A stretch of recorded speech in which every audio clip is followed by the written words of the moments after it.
Let's cover the question, is juggling a soccer ball important? Honestly, juggling isn't that important, which is the opposite of what most other YouTubers, soccer players, and coaches would even tell you. Juggling is great to work on when you're at home or alone by yourself, but not as a team or when you're on a field where there's a net. Shooting and finishing, dribbling and foot skills, passing and receiving, and defending are all way more critical for a soccer player's success on the field than juggling the soccer ball. Therefore, make sure you spend the most time on the things that will help you the most in a game. Save your juggling for free time or when you're standing in line in between sets of a drill that your coach is having you run. Now, you must understand that this is great advice for a soccer player who can juggle the ball at least 20 times consecutively. If you're a player who can say only juggle maybe 5 times in a row, then practicing juggling will bring you a ton of benefit in a very short period of time. However, for those soccer players that can easily juggle at 50 or even 100 times in a row, they shouldn't be giving much more additional time to improving the skill that they're already really good at that doesn't overly translate well to the field.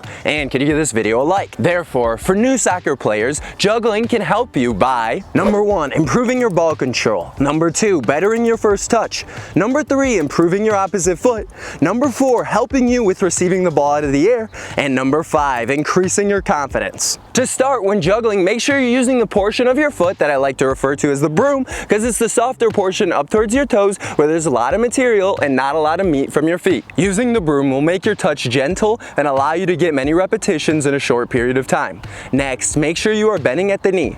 Keeping a straight leg will mean that you kick the ball away from you. Also, have your toes up, heels down, and ankles mostly locked in order to create a nice platform to be able to dribble off of. When juggling, try to have no spin on the ball, but if you're gonna have any spin, it's better to have back spin than forward spin. By the way, I'm Dylan Joseph, trainer and #1 best-selling Amazon author. Avoid juggling with your thighs. It's totally okay if you're juggling and the ball pops up and you use your thighs, that's totally fine. But it's so important that you're practicing things that you're actually going to use in a game and not spending a ton of time on stuff that doesn't really matter much, like using your thighs in order to juggle. Also, avoid only using your dominant foot. Juggling is a great way to quickly improve your abilities with your opposite foot, especially because it doesn't hurt your confidence at all when you mess up, because you're often juggling by yourself. To practice, keep count of how many you can get in a row. Tracking your record will provide motivation for you to continue trying to increase your number. It takes time to become a better juggler, but with consistency, you become a lot better, a lot quicker. Just avoid falling into the trap of too much juggling and subscribe and watch my videos first.